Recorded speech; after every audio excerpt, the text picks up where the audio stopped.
I have two identical plastic Venetian masks.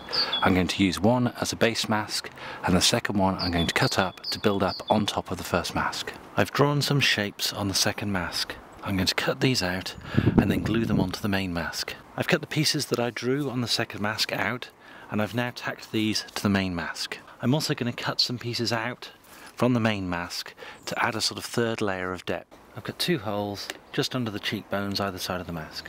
I've glued small pieces of plastic to the back of each of the stencil pieces, so when they're glued to the main mask, they'll stick out from it. I've glued the stencil plates into place. I have this piece of square mesh which I'm going to cut up and mount behind the cheek pieces. Any type of mesh will do for this. So I've glued the mesh into place behind the cheeks.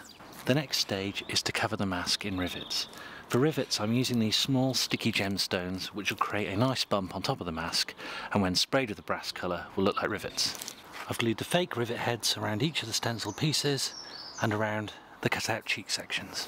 I'm now going to paint the mask with a layer of black plastic primer.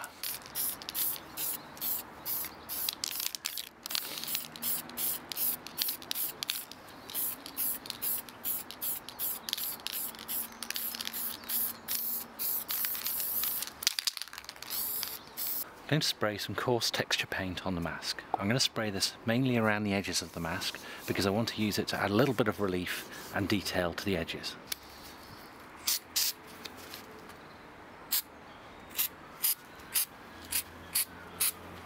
I'm now going to add some slightly finer grained texture paint.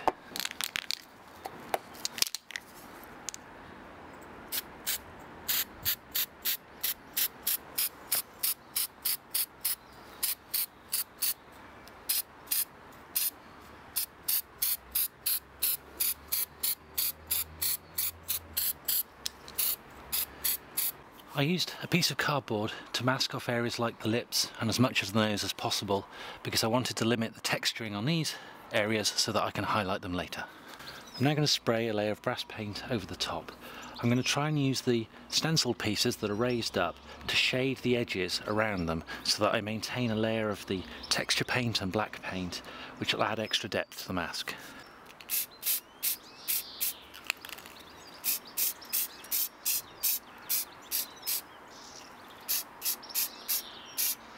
I'm now going to add a brown wash over the top of the brass.